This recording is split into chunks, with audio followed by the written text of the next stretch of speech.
much more time? I know, but ladies and gents, welcome to the 2 Cents Pod. Once again, I'm your host, Brand. Welcome. This is the 64 MCs Final Four edition. What you've been missing? As usual, we got guests on the stand rocking with us. This is how we operate. Before I introduce these brothers, I just want to give a shout out to everybody who is involved in this rapper bracket thing. Everybody who's put in their comments, their opinions. All you guys that been voting, Twitter, Facebook, even the physical write-ins.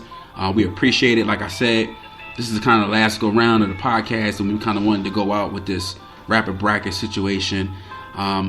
And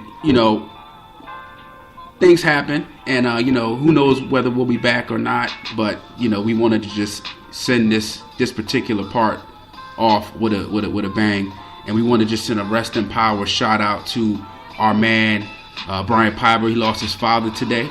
We heard the news, and he is connected with us, and he's connected to this rapper bracket thing. So we want to send a big shout out, rest in peace to his father, and we are praying for his family. And condolences. Just send some good energy. Without further ado, we got my man on the left, my man Sir Jackson, the mayor of North Philly. Hey, what's up? How y'all doing? Thank you, man. Thank you for coming back again, brother. Appreciate it. Thanks for inviting me, man. Yo, you heard him on many podcasts. You know what I mean? You no stranger. No stranger to danger. Not at all. That's it. And on my right, we got my man E, the official. He came on with us about 7 or 8 episodes ago, and he fit like a glove, man. My man, good to have you. Peace, God. Yes, sir.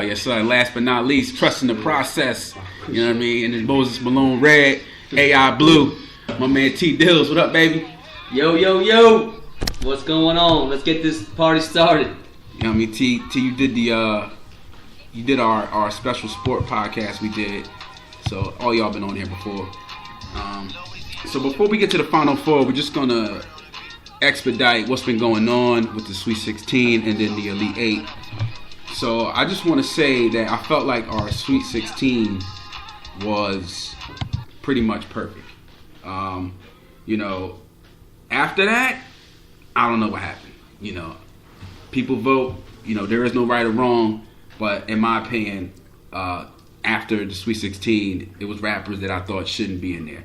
So going off that, our 16, we had Jay-Z, Ghostface Killah, Mos Def, KRS-One, Rakim, Snoop, Talib, Black Thought, Biggie, Andre 3000, Tupac, Common, Kendrick, Nas, Eminem, and L. And then we turned into our Elite 8. So now Elite 8 votes have already wrapped up. We're in our Final Four now. Our Final Four, to be specific, the matchup is currently Nas going against Biggie and Jay-Z going against Black Thought. So to kind of speed you guys up, Black Thought recently just eliminated Rakim, which was a huge upset, and something that I didn't really expect to happen. But hey, you know what I mean? Numbers don't lie. What was the final, or was there a final tally as far as percentage and or votes that you had? So for Rakim and Black Thought tied on Twitter and in Facebook. Black Thought had him by about 11%. So it literally went to write-in votes, and Black Thought won by about 7%. You know what I mean? So before we get into the Final Four, what do you guys thoughts on all the MCs that were in this? Anybody in particular, or any matchups? You know what I'm saying? We'll go back where you guys start? So let's just start from this side of the board. So we had Jay-Z going against Ghostface, Mos Def, KRS-One, Rakim going against Snoop, Talib going against Black Thought on the left side. On the right side, we had Biggie going against Andre, Common going against Tupac, Nas against Kendrick, LL versus Eminem. So I would have wanted 3 stacks to stay longer, of course, but yeah. He went up against Big. It was a bad it's a bad matchup because Big got more of a catalog, a rap catalog, than 3 Stacks. Even though I think 3 Stacks, probably both of them in their prime could probably really out-rap Big. I think 3 Stacks can out-rap maybe 90% of the rappers that's out. Right. But you know, it's based on catalog as well. I think for the Biggie Dre matchup, a good way to look at it is in their prime, like when they were in peak form, judging that versus that other rapper's peak form. And with Dre, it's hard because he was in a group for so long. Yeah, like, and what is most of his content is not his solo single content, right? You And know? also, what is his peak? Is it Speaker Box? Because I was about Is to it say, ATLians? I mean, is it Stankonia? Where you start at his peak, because his peak What is the peak? it's kind of iffy because he was in the group, like you said. Right. He was Where- in the group. where The did group it go? kinda like could have put a cover over him being. We singling him out, you know, not in the group, but singling him out as an individual rapper, and that me saying that, I feel as though Andre should have beat Biggie. Should or shouldn't? He should have beat Biggie for the simple fact more albums. More albums mean you heard him more. Wow. You know, you heard him more, and I'm saying I don't have to say he's hot because he's guaranteed one of the hottest rappers ever. all time. He's the king of down south. You hear a lot of down south rappers I'm fine with give him that king spot. So That's why I was saying. I was telling Brandon, I was interested to see if we had more of a national poll, like what would have transpired. Because, Yeah. like you said, if you had more of a southern vote, West Coast vote. Well, our New York Twitter vote. votes were everybody. Yeah, but how much? Like more Northeast versus South or West. or West. You know what I'm saying? I think it was pretty widespread because we had a lot of Oakland, we had a lot of West Coast, we had a lot of down south. All right, I mean, Yeah. that's good to hear. I I feel like didn't know that. I didn't know it was. Yeah, I'm just the saying, Facebook all right. representation was a little more local. Okay. You know, Jersey, Philly, Well, that's New what I York. mean. So Yeah, but the Twitter is everything. I think the fact that we're talking about Andre 3000 would just tell you that he's obviously like the shit based on the fact that we've been talking about. Yeah, You know what I mean? Because like, exactly. to me, Biggie's just Biggie, and he's Yeah. like, you know, I mean, he's even maybe it's too much on you know, name recognition or whatever. That's but, what I'm thinking it's on. I still Yeah, that's what I think it's on because a lot of people don't. A lot of people didn't listen to Thank you. ATLians, Yeah, nobody was listening so to they ATLians don't really know. But when you other listen than to tours him, and stuff like that. Nobody wants to yo, listen. Yeah, I mean, I can't lie. I haven't probably heard a whole album, or if I have, it's been a long time. we're talking. So, all right, so we'll scroll down. We got Common and Tupac. Sheesh. Tupac took that one out of That's not a hard one. That wasn't a hard one at all. popular. Again, I like Common, but that's just not a hard one to decide. Like, it's Yeah, I'm a like- Common fan, but yeah, I'm a Tupac raised. Yeah, I mean, Common made it to the Sweet 16. I mean, Yeah. that's enough. Yeah, I'll give it. Yeah, Common deserved to be on the Sweet 16. He sure. should be. Yeah, Sweet definitely. 16. Sure. So we got Nas and Kendrick. Man, this one was crazy because Kendrick beat Nas 57% on Twitter. So Facebook is really what pulled Nas in, and then the write-in votes. So the internet was all on like Twitter was like Kendrick all the way. I think that one would be, you know, majorly impacted by, you know, age of the voter. I mean, obviously, young generation is going to go Kendrick, you would think. I mean, depending on what the cutoff is, and then older heads will go Nas. You know, probably will go Nas. Right. So Yeah. I'll be upset if Kendrick was in the Elite Eight. I'm sorry. Yeah, I Kendrick mean, got game. He's just, I don't know if he's on Nas's level. yeah, come on. Nas is Right. you know. Yeah. No disrespect to Kendrick, but you know, like you talking about a legend. You know, somebody else storytelling when using Pampers, literally. Straight up. I don't think Kendrick is on Cole level to be. Was Cole even on this bracket? All right. we sorry. We just had a conversation sorry. about this. All right. Listen. I first was talking 17 about. seed didn't get in. I'm gonna say this: we had a committee with more than me, and everybody had to at least have their voice heard. I still got beef with the committee because there's a couple people that was left out. You right. That I was like, LP like, after doing this, LP should not have been on here. I'll say that.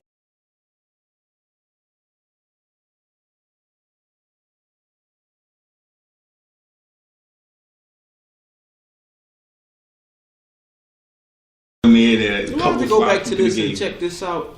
All right, while you doing that, Like, Depends how grimy you want to go, you know? yeah, it's Master P didn't make it.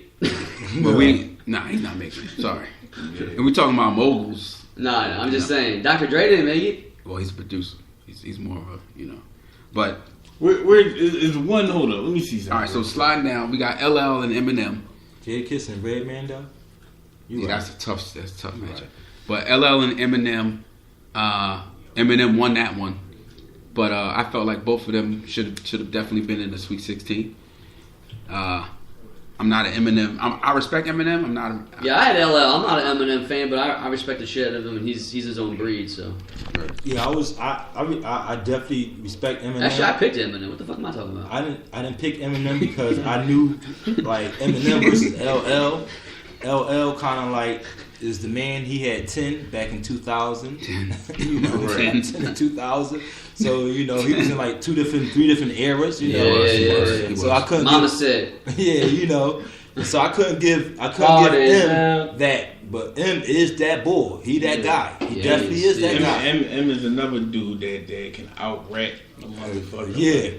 You know, yeah. like out rap the shit out you. Like you think you know this shit. Like Eminem will get right in other stuff. He'll get right in that ass, and then switch his voice up, talk some other stuff to you. Yeah. Nah, I'm saying like that's somebody that really appreciates the art. Like you got, you know, rapping is just more than just putting words together. It's more of like, you know, can your first bar going to end with your fourth bars are going to make sense? Did you use like double entendres and shit? Like, you know, some people just rap and you know that's cool, but you know, there's a difference between rappers and MCs. Yeah, because he's definitely an MC. Yeah, he's sure. Yeah. So, getting on the left side, we had Jay versus Ghostface. I personally had Ghostface, and I posted this, and if we're talking about music, I'm gonna go Ghostface because I don't know any corny Ghostface music. I don't know bad Ghostface music. I know bad Jay-Z music. And I'm not talking about who your wife is. I'm not talking about who's marketable. I'm not talking about who's more impactful as far as style. I'm not talking about a trendsetter. I'm talking about if you close your eyes and you put on a vinyl, you put on a CD, you put on an MP3, who has the better catalog? And I went with Ghostface. I got some flack for that, but I stand behind that. I went with Ghostface too. I mean, I'm a Wu-Tang fan. I was, back in 93, 94, 95, 96, I was all Wu-Tang, and I wasn't Bad Boy. I wasn't the flashy guy. You know, I wasn't the guy in the Maybach. I wasn't that guy. I was the guy in the boots and the baggy jeans. So I was rocking Ghostface back when he was talking about Run, you know, and we milked this cow the best way we know how. So I was rocking with him before I was rocking with Jay-Z. Who was Jay-Z? Right. You know, honestly, so, he wasn't nobody till Biggie. Yeah, you know, after Biggie, you know, like we're not talking about the underground. Yeah, the masses. You know. And I'm gonna say this: I'm not going off of how much money he made. You know, how much money he's worth. I'm not going off it. I'm going off actual rap. Right. That's MC. That's right. Know? And it's so hard. I give Jay-Z credit. He's a master of manipulation. Right. He's a master of putting his name in something. He's a master of relevancy, and unfortunately, that's what people think when they see these names. You know what I mean? And not taking anything away from Jay-Z, but I think Ghostface is a stronger artist. Obviously, Ghostface lost in this round to Jay, but I just don't. You know, I think Ghostface is not appreciated enough. He's easily the best member of Wu-Tang Clan for me. You know what I mean? See, y'all a little bit older than me, so Ghostface, his presence over you know that, you know, is a little bit different than mine. Like I didn't really know more about Ghostface until Run came out. Right. And I'm like, who the hell is Ghostface? I'm like, he must be some new. And then he was in mid career. I was that. I don't know when that came out. I know I was still in high school. Like then 2000. The Pretty Tony album came out. And then I listened to that, and then I'm like, oh, and then my older brother put me on, was like, y'all age, like 33, 34. You know, he was like, he's a Wu-Tang with Method Man and RZA and all this other shit. And then that's when it made sense. It's like, oh, all right. But, you know, Jay-Z has more of a, you know, is more relevant to me. You know, Sure. not that, you know, I definitely